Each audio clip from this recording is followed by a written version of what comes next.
దినము మనము audio Bible ద్వారా కీర్తనల గ్రంథాలను ధ్యానించుకొంచుండగా ఈ దినము 79వ కీర్తనను ధ్యానాంశముగా చేసుకుని ధ్యానించుకుందాం.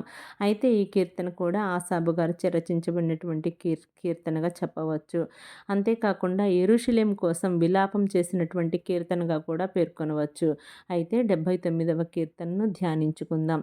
దేవా, అన్యజనులు నీ స్వాస్థ్యములోనికి చొరబడి ఉన్నారు.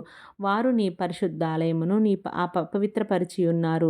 యెరూషలేమును పాడు దిబ్బలుగా చేసి ఉన్నారు. వారు నీ సేవకుల కళేబరములను ఆకాశ పక్షులకు ఎరగాను, నీ భక్తుల శవములను భూజంతువులకు ఆహారముగా పారవేసి ఉన్నారు. ఒకడు నీళ్లు పోసినట్లు యెరూషలేము చుట్టూ వారి రక్తము పారబోసి ఉన్నారు. వారిని పాతిపెట్టు వారెవరునూ లేరు. మా పొరుగు వారికి మేము అసహ్యులమైతిమి. మా చుట్టూనున్న వారు మమ్ము నపహసించి ఎగతాళి చేసెదరు. యెహోవా, ఎంతవరకు కోపపడుదువు? ఎల్లప్పుడూ కోపపడుదువా?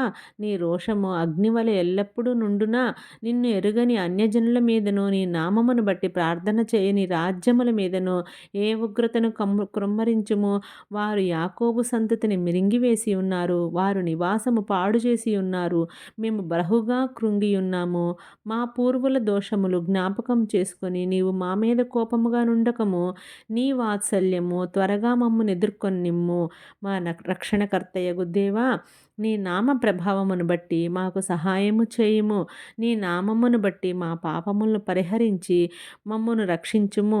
వారి దేవుడు ఎక్కడున్నాడని అన్యజనులు పలుకనేలా మేము చూచుచుండగా ఓర్చబడిన నీ సేవకుల రక్తమును గురించి ప్రతిదండన జరుగునట్లు అన్యజనులకు తెలియబడనిమ్ము.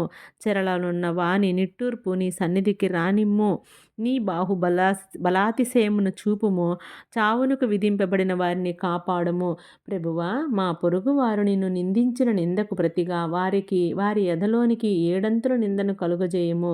అప్పుడు నీ ప్రజలమును నీ మంద గొర్రెలమైన మేము సదాకాలము నీ కృతజ్ఞతాస్థుతులు చెల్లించదము. తరతరముల వరకు నీ కీర్తిని ప్రచురపరచెదము. Thank you. Praise the lord.